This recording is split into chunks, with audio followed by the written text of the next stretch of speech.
Hey guys. Okay, let's talk about chapter 4. You guys are used to novels where you have the exposition and then you've got the rising action, and that goes up to a climax, and then you have the falling action and the resolution. Well, chapter 4 is a little bit different. In fact, you can remove the entire chapter 4, take it out, go from reading chapter 3 to chapter 5, and they would line up exactly. Chapter 4 can be absolutely removed. It's a circular chapter. It starts exactly the way it ends. So that begs the question, why is it there if it's not part of the rising action? So as I'm reading, pay attention to who's there, pay attention to what possibilities are embraced, what possibilities are rejected, pay attention to how it starts and how it ends. So are you ready for chapter 4? Crooks, the Negro stable buck, had his bunk in the harness room, a little shed that leaned off the wall of the barn. On one side of the little room, there was a square four-paned window, and on the other, a narrow plank door leading into the barn. Crooks's bunk was a long box filled with straw, on which his blankets were flung. On the wall by the window, there were pegs on which hung broken harnesses in process of being mended, strips of new leather, and under the window itself, a little bench for leather working tools, curved knives and needles and balls of linen thread, and a small hand riveter. On pegs were also pieces of harness, a split collar with the horsehair stuffing sticking out, a broken hame, and a traced chain with its leather covering split. Crooks had his apple box over his bunk, and in it a range of medicine bottles, both for himself and for the horses. There were cans of saddle soap and a drippy can of tar with its paintbrush sticking over the edge, and scattered about the floor were a number of personal possessions. For, being alone, Crooks could leave his things about, and being a stable buck and a cripple, he was more permanent than the other men, and he had accumulated more possessions than he could carry on his back. So, objectively, if you had to live in the bunkhouse where all you had is your one bunk and one box and nothing else, or if you could live in Crooks's room where you've got space and you've got a workshop and you've got a place to do your work and to repair stuff, and you can leave your stuff all over. Objectively, it would seem like Crooks's room, with its privacy and with its increased number of possessions, is superior. And yet we know that everyone on the ranch looks down on Crooks as inferior. It's part of that last place aversion where they don't want to be the worst in society, so they have to find someone to look down on. And the someone, in part, is Crooks. It's why you get the use of the N-word that's really rather egregious. So we're seeing here a stark contrast between sort of what people expect. Okay, Crooks is lesser. What people project, oh, Crooks is beneath us, and the objective reality of it. His room actually sounds much nicer than the bunkhouse. Crooks possessed several pairs of shoes, a pair of rubber boots, a big alarm clock, and a single-barrel shotgun. And he had books, too. A tattered dictionary and a mauled copy of the California Civil Code for 1905. Ooh. What would books suggest about Crooks as a character? What does it suggest that he has the Civil Code? So those are laws for 1905. Reading laws, that is a very difficult thing to do. And yet he clearly this is a book he can use. So we're seeing here indications that Crooks, far from being the lesser being that everyone else treats him, he's actually highly intelligent. There were battered magazines and a few dirty books on a special shelf over his bunk. A pair of large gold-rimmed spectacles hung from a nail on the wall above his bed. Yes, because there's nothing more stereotypical to say this is a smart character than giving them glasses. Steinbeck goes for stereotype too. This room was swept and fairly neat, for Crooks was a proud, aloof man. He kept his distance and demanded that other people keep theirs. His body was bent over to the left by his crooked spine. Should be why they call him Crooks. Steinbeck, not one for subtlety.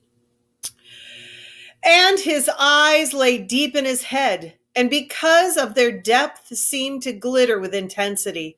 His lean face was lined with deep black wrinkles, and he had thin, pain-tightened lips which were lighter than his face. It was Saturday night. Through the open door that led into the barn came the sound of moving horses, of feet stirring, of teeth champing on hay, of the rattle of halter chains. In the stable box room, a small electric globe threw a meager yellow light. Crooks sat on his bunk. His shirt was out of his jeans and back. Pay attention to this next bit. In one hand, he held a bottle of liniment, and with the other, he rubbed his spine. Now and then, he poured a few drops of the liniment into his pink-palmed hand and reached up under his shirt to rub again. He flexed his muscles against his back and shivered. Noiselessly, Lenny appeared in the open doorway and stood there looking in, his big shoulders nearly filling the opening.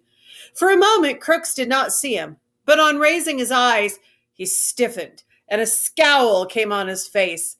His hand came out from under his shirt. Lenny smiled helplessly in an attempt to make friends. Crooks said sharply, "You got no right to come in my room. This here's my room. Nobody got any right in here but me." Lenny gulped, and his smile grew more fawning. "I ain't doing nothing," he said. "Just come to look at my puppy, and I seen your light," he explained. "Well, I got a right to have a light. You go get out of my room. I ain't wanted in the bunkhouse, and you ain't wanted in my room." Another indication that these men are all sort of islands, and that when someone pokes them, they poke back. So there are no alliances being built here. It's all about confrontation and conflict. So they don't want him. If they're going to reject him, he's going to reject everyone else. "Why ain't you wanted?" Lenny asked. He's mentally too young to understand racism, which kind of makes him sweet and kind of makes this horribly tragic because he's in the middle of a racist bunkhouse and he does not understand racism, which means he also probably does not understand ableism, which is where people without disabilities are sometimes mean to those who have them. "'Cause I'm black. They play cards in there, but I can't play because I'm black. They say I stink. Well, I tell you, all of you stink to me." Lenny flapped his big hands helplessly. "Everybody went into town," he said. "Slim and George and everybody. George says I gotta stay here and not get in no trouble. I seen your light." "Well, what do you want?" "Nothing. I seen your light." For him, if he sees something, he goes towards it. That's just that simple. He's mentally 3 or 4 years old. "Well, I thought I could just come in and set." Crooks stared at Lenny, and he reached behind him and took down the spectacles and adjusted them over his pink ears and stared again. "I don't know what you're doing in the barn anyways," he complained. "You ain't no Skinner. There's no call for a bucker to come into the barn at all. You ain't no Skinner. You got nothing to do with the horses." "The pup," Lenny repeated. "I come to see my pup." "Well, go see your pup then. Don't come in a place where you're not wanted."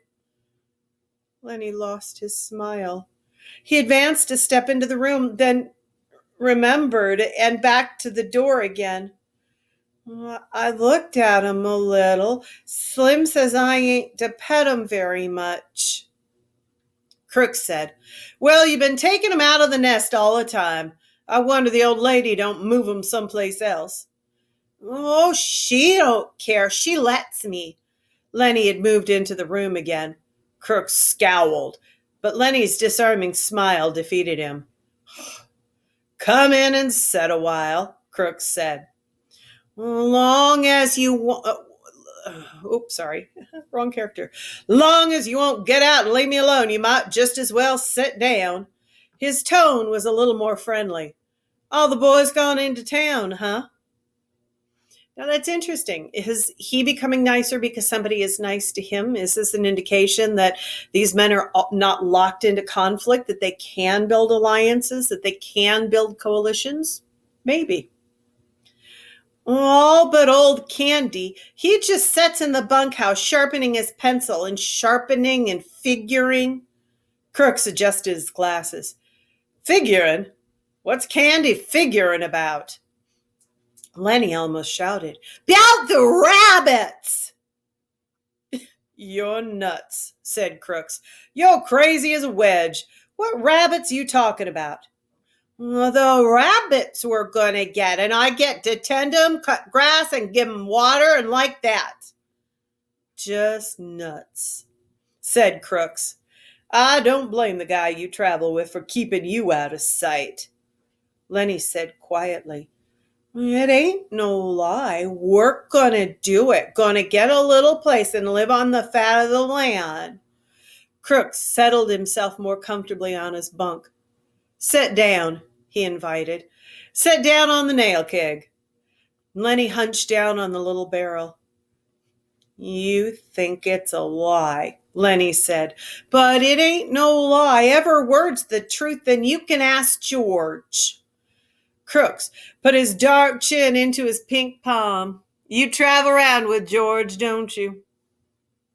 Sure, me and him goes every place together, Crooks continued. Sometimes he talks and you don't know what the hell he's talking about. Ain't that so? He leaned forward, boring Lenny with his deep eyes. Ain't that so? Yeah, sometimes. Just talks on and you don't know what the hell it's all about. Yeah, sometimes, but not always. Crooks leaned forward over the edge of the bunk. I ain't a Southern Negro, he said. I was born right here in California. My old man had a chicken ranch, about 10 acres. The white kids come to play at our place, and sometimes I went to play with them, and some of them was pretty nice. My old man didn't like that, but I never knew till long later why he didn't like that. But I know now. He hesitated, and when he spoke again, his voice was softer. There wasn't another colored family for miles around, and now there ain't another colored man on this ranch, and there's just one family in Soledad. He laughed. If I say something, why, it's just a nigger saying it. Oh. Crooks is using that word to describe himself. We need to talk about something here. When you watch comedians, you will find Jewish comedians make jokes about Jews, fat comedians make jokes about being fat, and Black comedians will often use that N-word. And the reason is very simple. These words, anti-Semitic words, anti-fat words, racist words like the N-word, these words are used as weapons, and they are still used, not infrequently. And so when someone from the group uses that word that's very offensive, oftentimes it's an attempt to reclaim the word. If I use the word, if I use the word fat to describe myself, it's because if I call myself that before someone else can use it as an insult, well, then I have protected myself. I've put up a barrier. And so you'll find that a lot of Black comedians, they will use the N-word in a very similar way. If they claim it, if it becomes part of their identity, then when someone from the KKK comes along and uses the N-word against them as an insult, they have put up this psychological barrier. And so you will see people use words that are offensive to describe themselves. But the psychological process there is entirely about defending the self. And that's a very different thing than when someone from outside the culture uses that same insult towards them. So when these white men are using the N-word to describe Crooks, it's an insult. It is putting him down. It's attempting to make themselves feel better about their place in society by proving that they're not the bottom of the totem pole. When Crooks uses it to describe himself, and look at the line that he's saying at the time. If I say something, why, it's just a nigger saying it. He's saying that about himself. The N-word is self-protective. I'm going to say it about myself before other people can say it. And so I'm inoculating myself against that pain. But you see something else in there. If I say something, he's angry. But if he says things, he's in danger. And in the 1930s, lynching, race violence, very, very common.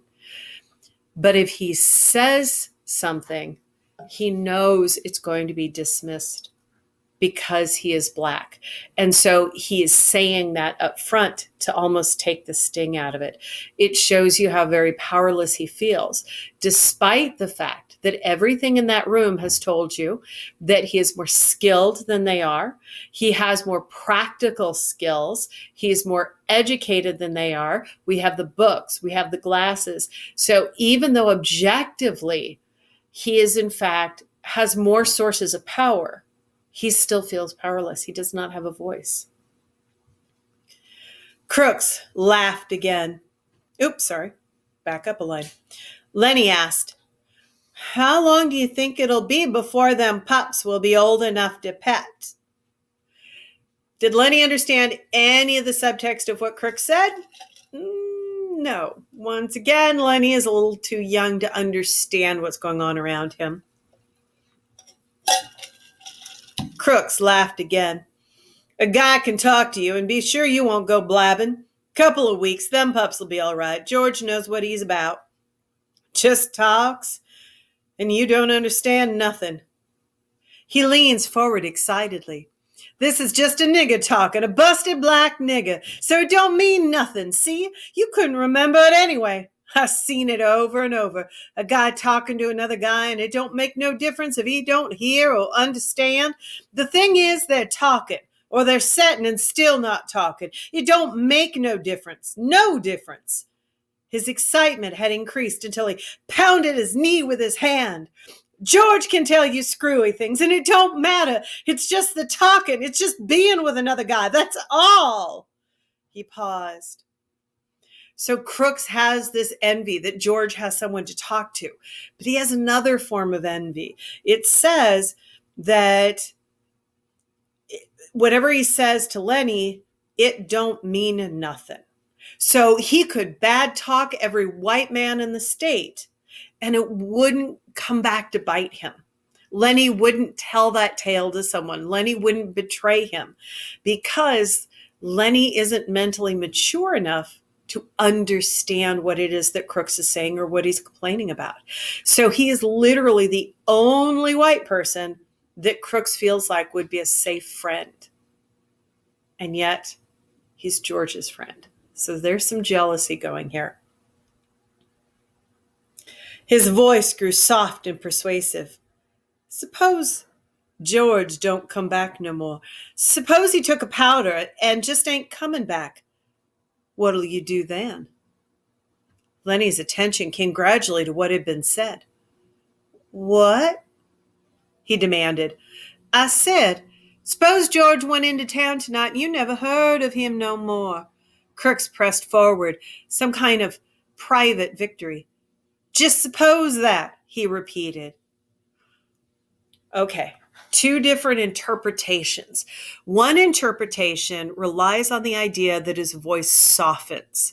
And that interpretation is Crooks is softening. And is he trying to figure out whether Lenny's loyalties are up for grabs? Is Lenny really attached to George? Or could he pull Lenny away and make Lenny his confidant, his friend? Could he get George to move on without Lenny? Second interpretation really hinges off that idea of that this is a private victory. And that interpretation says that Crooks has found the one victim that he can strike back at, that he wants to get somebody and twist them up the way everyone is always targeting him. And Lenny is that perfect victim. And so he's trying to scare Lenny. He's trying to get back at Lenny for all of the horrible things white people have done. I've heard people argue one or the other. I think probably it's somewhere in between. I think probably both Crooks is jealous that George has this friend, but I also think there's a lot of simmering anger underneath. And I don't think it necessarily has to be just one interpretation or the other. But it's a very complex personality that you're seeing with Crooks. He won't do that, Lenny cried. Lenny is not a complex personality. George wouldn't do nothing like that. Well, I've been with George a long time. He'll come back tonight. But the doubt was too much for him. Don't you think he will? Crooks's face lighted with pleasure in his torture. Okay, wherever Crooks started, whether he started with that jealousy and started with wanting to pull Lenny to his side or not, at this point, now that he's causing pain, now he's enjoying the sensation of hurting others instead of being the one to get hurt. So now it has definitely turned to torture. Nobody can tell what a guy'll do, he observed calmly. Let's say he just wants to come back and can't. Suppose he gets killed or hurt, so he can't come back. Lenny struggled to understand. George won't do nothing like that, he repeated. George is careful. He won't get hurt. He ain't never been hurt because he's careful. Well, just suppose he don't come back. What'll you do then? Lenny's face wrinkled with apprehension. I don't know. Say, what you doing anyways? He cried. This ain't true. George ain't got hurt. Crooks bored in on him. Want me to tell you what'll happen? They'll take you to the booby hatch. They'll tie you up with a collar like a dog. Suddenly, Lenny's eyes centered and grew quiet and mad. He stood up and walked dangerously towards Crooks. Who hurt George? He demanded. Crooks saw the danger as it approached him. He edged back on his bunk to get out of the way. I was just supposing, he said. George ain't hurt. He's all right. He'll be back all right. Lenny stood over him. What you supposing for? Ain't nobody gonna suppose no hurt to George. Crooks removed his glasses and wiped his eyes with his fingers. Just sit down, he said. George ain't hurt. Lenny growled back to his seat on the nail keg. Ain't nobody gonna talk no hurt to George, he grumbled. Crooks said gently, maybe you can see now. You got George. You know he's gonna come back. Suppose you didn't have nobody. Suppose you couldn't go into the bunkhouse and play rummy because you was black. How'd you like that? Suppose you had to sit out here and read books. Sure, you could play horseshoes till it got dark, but then you got to read books. Books ain't no good. A guy needs somebody to be near him, he whined. Guy goes nuts if he ain't got nobody. Don't make no difference who the guy is, long as he's with you. I tell ya, he cried. I tell ya, a guy gets too lonely and he gets sick. George gonna come back, Lenny reassured himself in a frightened voice. Maybe George come back already. I better go see. Crooks said, I didn't mean to scare you. He'll come back. I was talking about myself. A guy sits alone out here at night, maybe reading books or thinking stuff like that. Sometimes he gets thinking, and he got nothing to tell him what's so and what ain't so. Maybe if he sees something, he don't know whether it's right or not. He can't turn to some other guy and ask him if he sees it too. He can't tell. He got nothing to measure by. I seen things out here. I wasn't drunk. I don't know if I was asleep. If some guy was with me, he could tell me I was asleep, and then it would be all right. But I just don't know. Crooks was looking across the room now, looking towards the window. Lenny said miserably, George wouldn't go away and leave me. I know George wouldn't do that. The stable buck went on dreamily. I remember when I was a little kid on my old man's chicken ranch. Had two brothers. They was always near me, always there. Used to sleep right in the same room, right in the same bed, all three. Had a strawberry patch, had an alfalfa patch. Used to turn the chickens out in the alfalfa on a sunny morning. My brothers would set on the fence rail and watch 'em. White chickens they was. Gradually, Lenny's interest came around to what was being said. George says we're going to have alfalfa for the rabbits. What rabbits?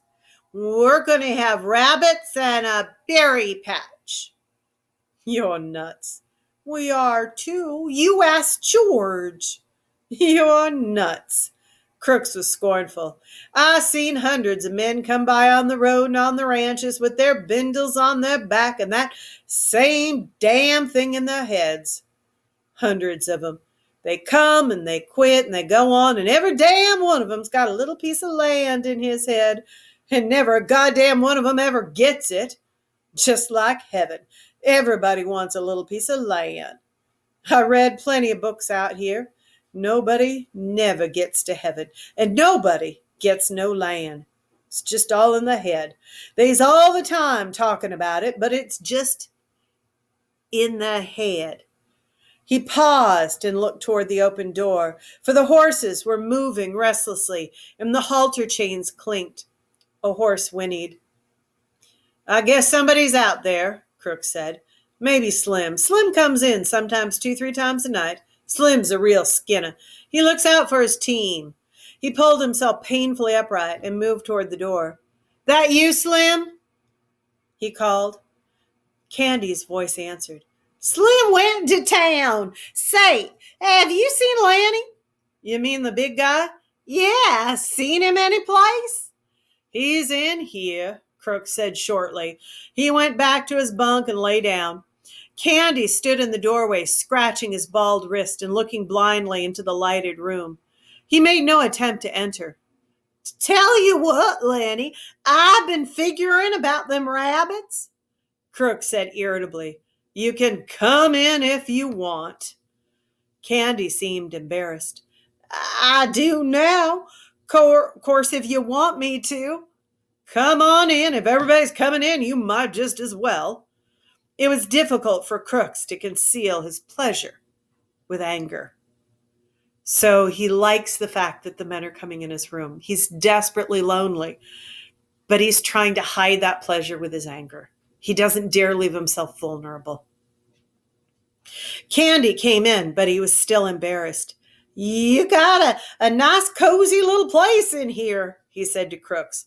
Must be nice to have a room all to yourself this way. Sure, said Crooks. And a manure pile under the window. Sure, it's swell. Lenny broke in. You said about them rabbits. Candy leaned against the wall beside the broken collar while he scratched the wrist stump. I've been here a long time, he said. And Crook's been here a long time. This is the first time I ever been in his room. Crook said darkly, Guys don't come into a colored man's room very much. Nobody been here but Slim and the boss. Candy quickly changed the subject. Slim's as good a skinner as I ever seen. Lenny leaned towards the old swamper. About them rabbits, he insisted. Candy smiled. I got it figured out. We can make some money on them rabbits if we go about it right. But I get to tend 'em, Lenny broke in. George says I get to tend 'em. He promised. Crooks interrupted brutally. You guys is just kidding yourself. You'll talk about a hell of a lot, but you won't get no land. You'll be a swamp of hill till they take you out in a box. Hell, I seen too many guys.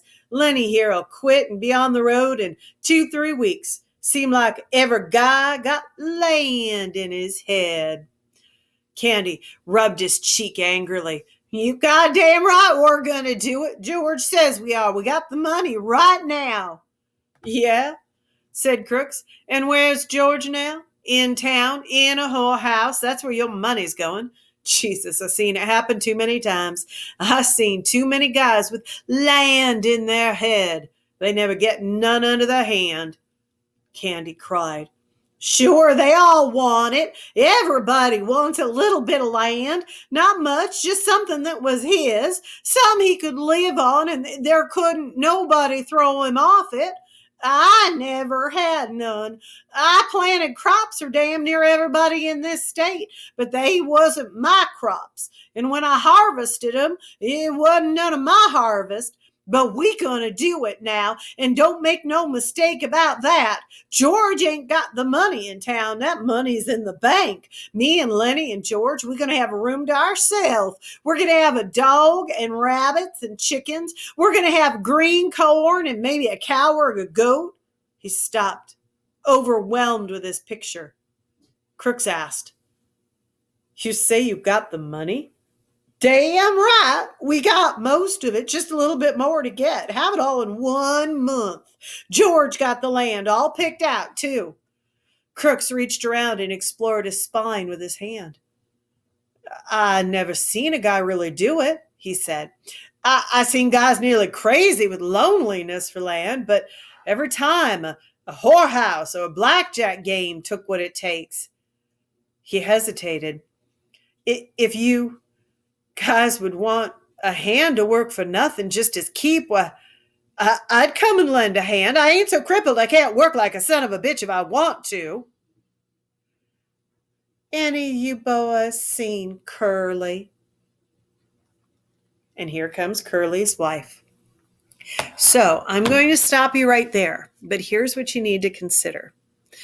The guys are this close to actually getting their land.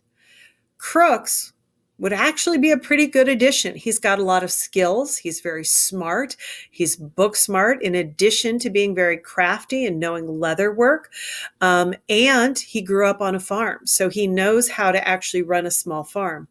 So if you add Crooks and his potential savings to what Candy has in his savings and George and his knowledge of where the land is, these guys are within 1 month of having the one thing that they say they want, their dream land.